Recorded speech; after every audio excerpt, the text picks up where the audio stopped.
Es un honor por múltiples motivos, pero quiero empezar por destacar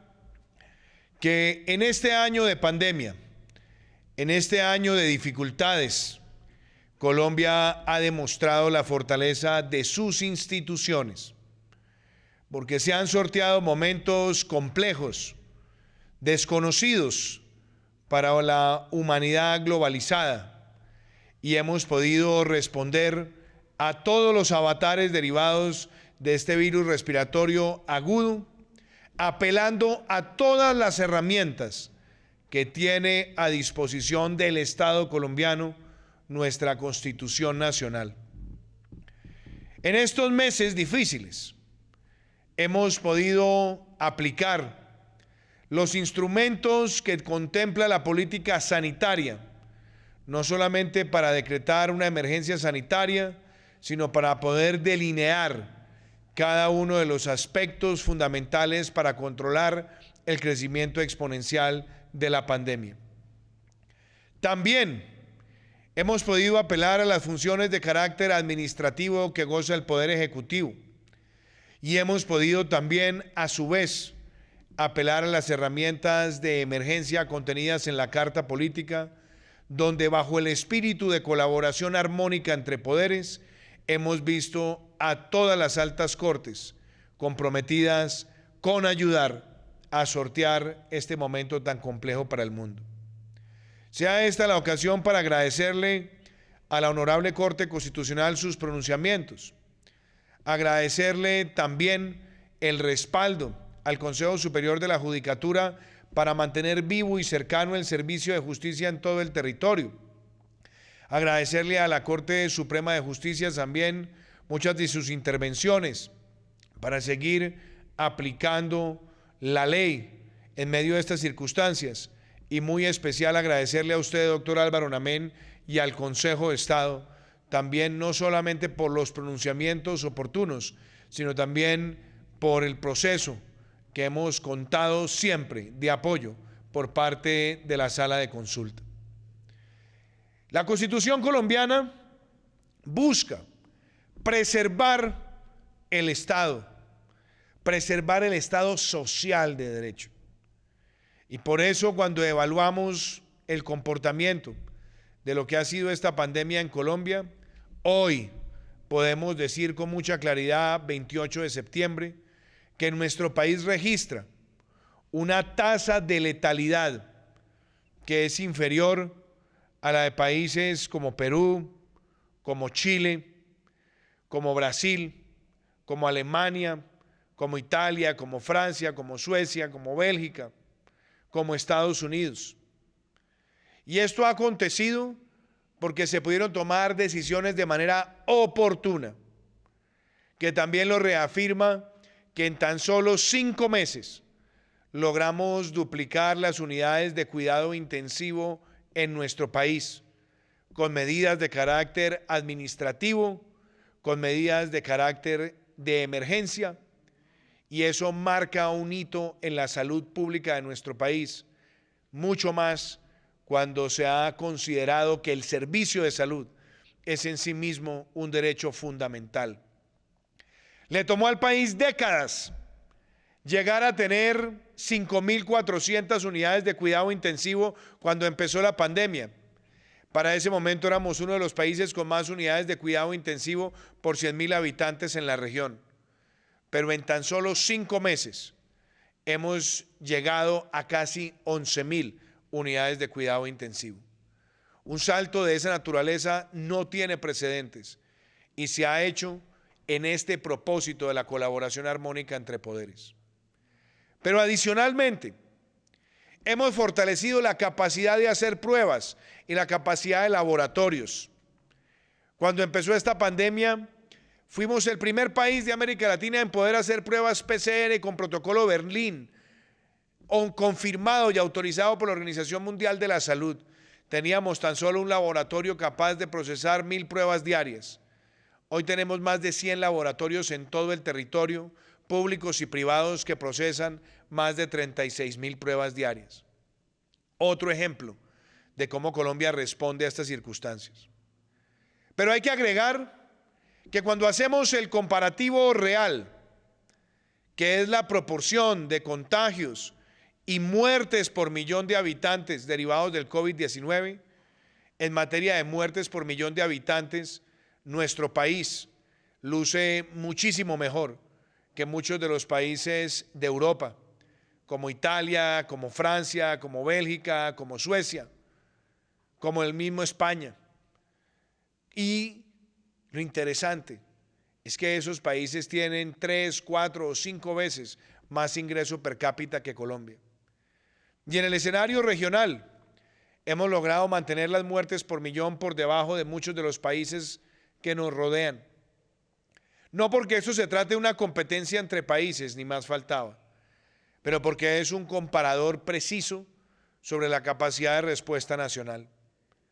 Interesante también cuando lo vemos en contagios por millón, porque no hemos dejado de buscar un solo contagio y lo hemos hecho de manera activa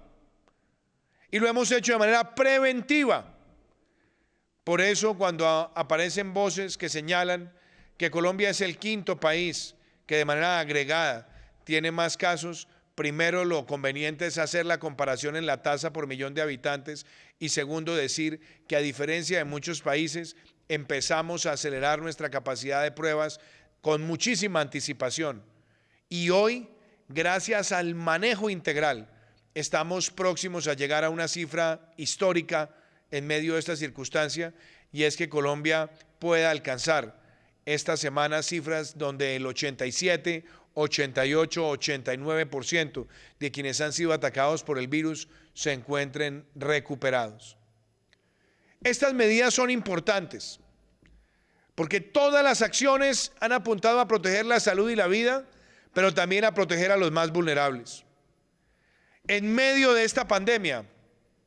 hemos visto cómo en nuestro país se crea un programa como Ingreso Solidario, un programa que llega a más de 3 millones de familias que nunca habían recibido ningún aporte económico por parte del Estado. Le tomó al país más de 20 años llegar a través de las transferencias condicionadas a 2.7 millones de beneficiarios y en cuestión de semanas teníamos Ingreso Solidario siendo irrigado en el territorio.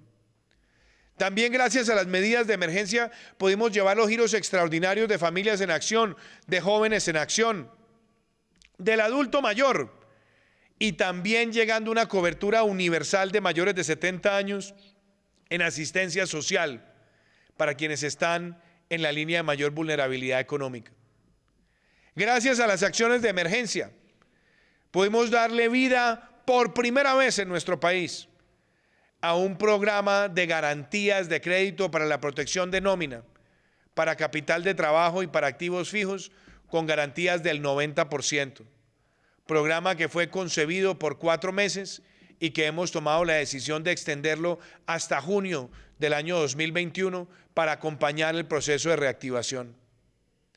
Pero también gracias a las acciones que se han emprendido y con el apoyo de la colaboración armónica entre poderes, pudimos también poner en marcha por primera vez en nuestro país un subsidio estatal que cubre el 40%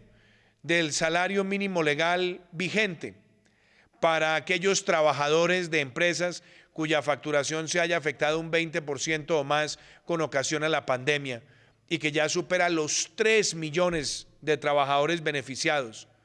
Programa que estaba previsto para concluir en este mes de septiembre y que vamos a extender hasta el mes de marzo del año entrante para acompañar la reactivación de Colombia. Y por supuesto,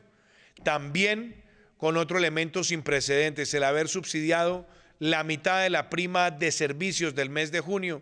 bajo el mismo criterio de ser trabajadores de empresas que hayan visto afectado sus ingresos un 20% o más, y ahora con el apoyo también dentro de la colaboración armónica con el Congreso de la República para que también se pueda dar el subsidio del 50% de la prima de Navidad también para esos trabajadores de las empresas que han visto afectada su facturación un 20% o más. Son medidas que nunca se habían visto en el país y que también las acompañan medidas excepcionales en materia de servicios públicos, en materia de flexibilidad en los pagos de contribuciones tributarias y que también se ha visto en la creación de líneas especiales de atención. Se protege la salud, se protege la vida y se protege también a los más vulnerables. Y nunca ha sido nuestro espíritu ser restrictivo de los derechos, sino anteponer el principio de la protección de la vida en estas circunstancias. Por eso también es importante que todas las medidas que se han tomado para proteger a los sectores que pueden ser más vulnerables frente a este virus se han hecho bajo esa prerrogativa que está claramente delineada en nuestra Constitución. La insistencia en la protección de los mayores de 70 años jamás ha tenido como propósito limitar o discriminar a un sector de la población. La evidencia es clara. Más del 50% de quienes han fallecido por COVID-19 en nuestro país son personas mayores de 70 años. Y también, como lo dice la propia evidencia médica, cuando a un mayor de 70 años lo golpea el COVID-19, la probabilidad de fallecer es cercana al 30% promedio. Si la persona es mayor de 80 años, puede superar el 40% de probabilidad para fallecer por esta enfermedad. Por eso, cuando se buscó el aislamiento de este sector de la población,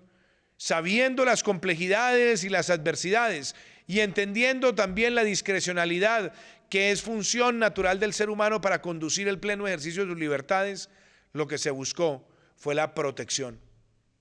Hemos aceptado siempre los veredictos de la justicia. Hemos también apelado a muchas de las herramientas contenidas en la Constitución y la ley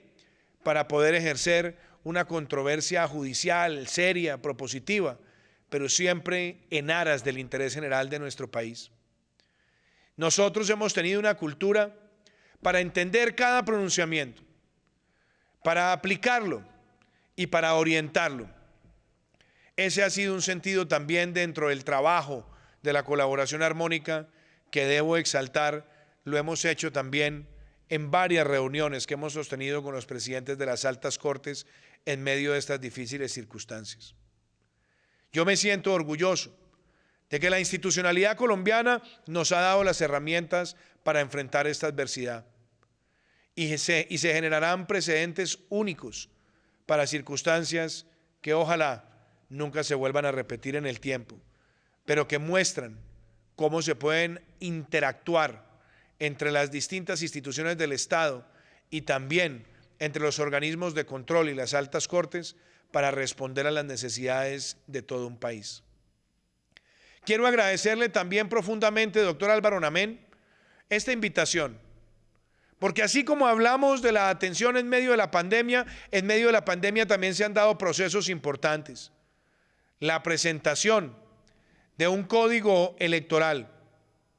para ser discutido por el Congreso de la República después de una amplia deliberación entre instituciones, incluyendo el Consejo de Estado, es importante,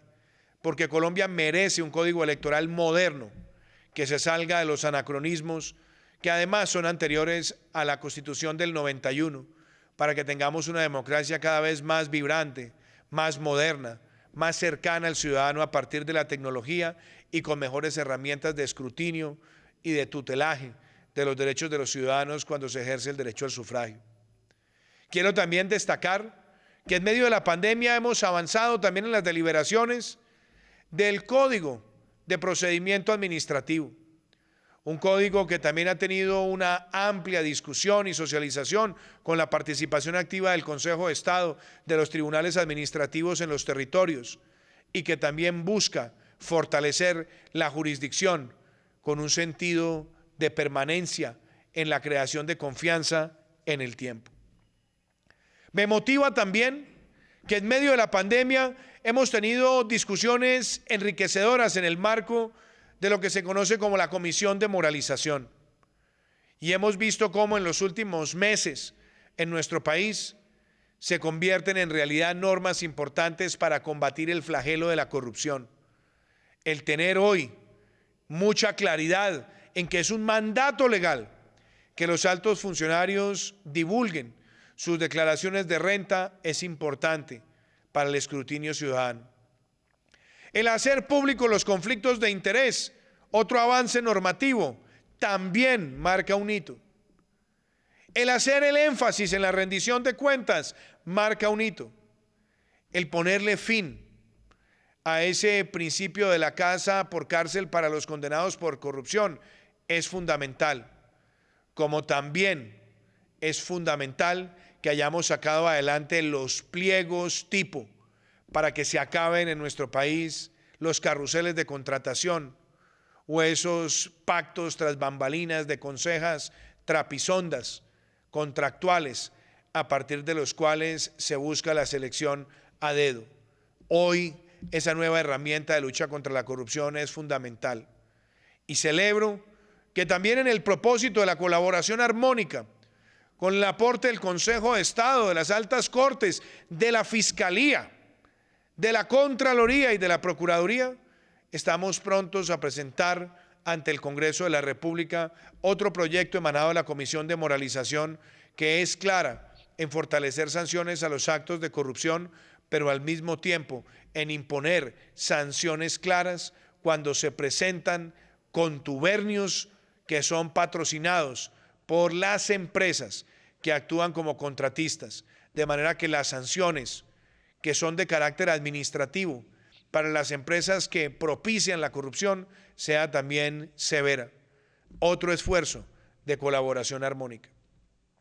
Y creo también supremamente importante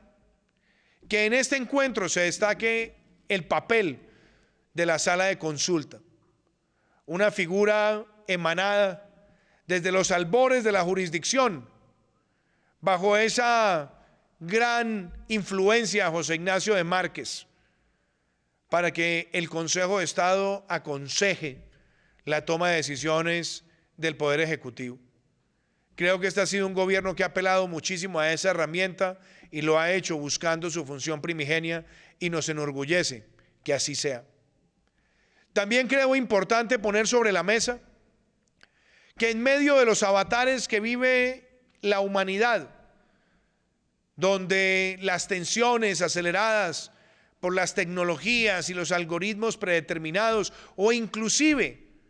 por las circunstancias propias donde las noticias falsas crecen, creo que en los poderes públicos todos tenemos la obligación de propiciar siempre un entorno sano de debates que enriquezcan nuestra democracia y que fortalezcan nuestras instituciones. Por eso reafirmo hoy, doctor Álvaro Namén, el compromiso de nuestro gobierno de seguir dando pasos importantes para hacer reformas que beneficien a la administración de justicia. No solamente como se avanza en el Estatuto de Conciliación y en los mecanismos alternativos de resolución de conflictos, sino que también podamos darle vida a los conceptos de jurisdicción agraria, donde podamos también fortalecer la política penitenciaria y carcelaria, que por cierto, este gobierno estará inaugurando en los próximos meses las primeras nuevas infraestructuras carcelarias después de años de no haberse desarrollado esas inversiones oportunamente. Y quiero además señalar que estamos comprometidos en sacar adelante el empréstito con el Banco Interamericano de Desarrollo, que ahora esperamos con la transición en su presidencia podamos verlo de cara a nuestra asamblea del Banco Interamericano de Desarrollo que se celebrará en la ciudad de Barranquilla en marzo del año 2021. Importante herramienta para el fortalecimiento de la justicia y acelerar además los servicios de expediente electrónico. Y también quiero hacer referencia a esos principios que usted resalta, a los principios a partir de los cuales los fallos se acatan, pero las fallas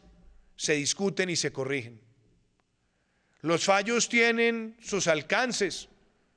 los fallos tienen sus instancias. Nuestra Carta Política determina cuáles son los espacios para que se den las sanas controversias en la órbita jurídica. Pero las fallas que se puedan advertir es un deber de todos corregirlas por el interés general del pueblo colombiano. Y también quiero destacar que así como nosotros hemos enfrentado el COVID-19 con sentido de colaboración armónica entre poderes, también tenemos que apelar a que la Constitución, como esa casa común que une a las instituciones para proteger la vida, honra, bienes, derechos y libertades de los ciudadanos, nos pueda también llevar a que la colaboración armónica sea efectiva para enfrentar otros flagelos que atentan contra el devenir del pueblo colombiano. Y particularmente hago referencia al narcotráfico. El narcotráfico ha sido un cáncer que ha atacado a nuestro país por décadas. Y nuestro país logró, entre el año 2000 y el año 2012, reducir el área de cultivos ilícitos de cerca de 180.000 hectáreas a menos de 60.000. Desafortunadamente, las cifras hablan por sí solas. Y entre el año 2015 y agosto del año 2018, vimos una expansión exponencial. En estos 2 años de gobierno hemos enfrentado el fenómeno y lo hemos enfrentado logrando ya resultados como parar el crecimiento exponencial y lograr la mayor reducción en casi 7 años. No es todavía suficiente porque tenemos que avanzar con mucha mayor determinación, además en un enfoque integral contenido en nuestra política Ruta Futuro, donde se enfrentan los cultivos ilícitos, apelando a la erradicación, a la sustitución, al desarrollo alternativo y a cumplir con los lineamientos y protocolos establecidos también por fallos de las altas cortes para que tengamos las herramientas de precisión en las circunstancias que se requieren para enfrentar semejante amenaza a la seguridad de nuestro país. Pero también desactivar las redes de lavado de activos, desactivar las cadenas criminales de abastecimiento de precursores, de romper los elementos del lavado a través del contrabando, de enfrentar el microtráfico y de doblegar y judicializar a los máximos responsables de esas estructuras criminales. En eso creo que no puede existir una controversia institucional, todo lo contrario, trabajar juntos en el propósito de vencer. Y cuando hablo vencer, me refiero a que brille en el firmamento la legalidad sobre cualquier amenaza criminal que pretenda socavar el poder de las instituciones en los territorios. Nuestros lineamientos no solamente son de seguridad y justicia, sino también de llevar las inversiones a los territorios, como lo estamos haciendo en las regiones PEDET, como lo estamos haciendo con las zonas futuro y como lo estamos haciendo con la agenda de reactivación. Pero es importante que todos tengamos claro que la lucha contra el narcotráfico es un deber institucional, que no puede haber claudicaciones, ni mucho menos podemos tener ambivalencias o que nos quedemos en el pantano de controversias singulares, cuando lo que existe es el deseo plural de que se construya una paz en el país y con más narcotráfico será cada vez más esquiva su materialización. Mucho más cuando vemos a las disidencias de las FARC, al ELN, a grupos armados ilegales atentando contra los derechos de los ciudadanos. Por eso hago la invitación una vez más para que trabajemos en equipo para derrotar este flagelo de nuestro país. Y también quiero hacer una reflexión importante. Lo decía usted, doctor Álvaro Namén, la importancia de los derechos. Los derechos son sublimes en una democracia, los derechos son vitales en una democracia,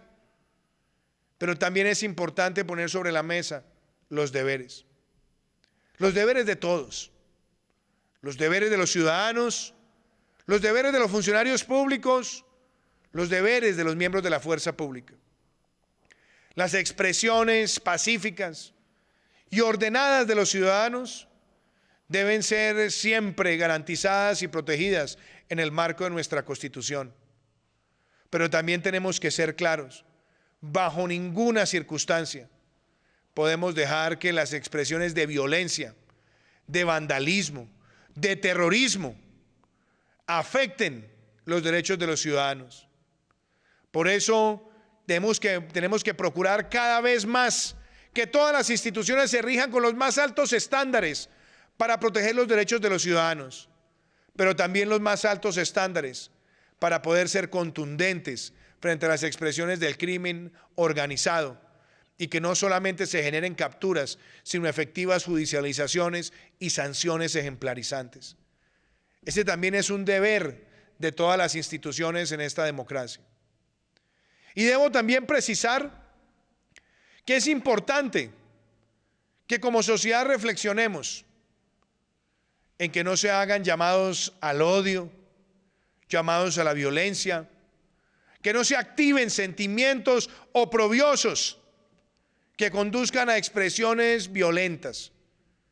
En eso también las instituciones tenemos un deber y por eso la colaboración armónica lleva a que la justicia en eso también sea claramente imperiosa. Y debo destacar lo siguiente: nuestro país tiene una larga tradición democrática, también una larga tradición judicial. Tenemos que todos buscar siempre la excelencia de la rama y tenemos que hacerla buscando el reclutamiento del mejor talento. Invitación que queremos hacerle siempre al Consejo Superior de la Judicatura, también en la colaboración armónica, para que podamos ir a buscar el mejor talento y que ese talento se forme en la administración de justicia. En que tengamos la posibilidad con el expediente electrónico de tener justicia expedita. En que tengamos claro, a partir de las orientaciones jurisprudenciales, de los límites y competencias de quien administra justicia para cada uno de los aspectos que pasan bajo su control. Que tengamos también absoluta certeza que vamos a buscar que el precedente judicial sea una herramienta orientadora en todos los territorios. Y por supuesto que el expediente electrónico en las altas cortes, como lo buscamos con el empréstito del BID, sea un vehículo de descongestión y un vehículo para fortalecer la atención de los jueces que llegan a la cúspide de sus carreras para estar concentrados en los temas centrales del devenir judicial de nuestro país. En todos estos frentes cuentan ustedes siempre con nuestro respaldo y con nuestra compañía.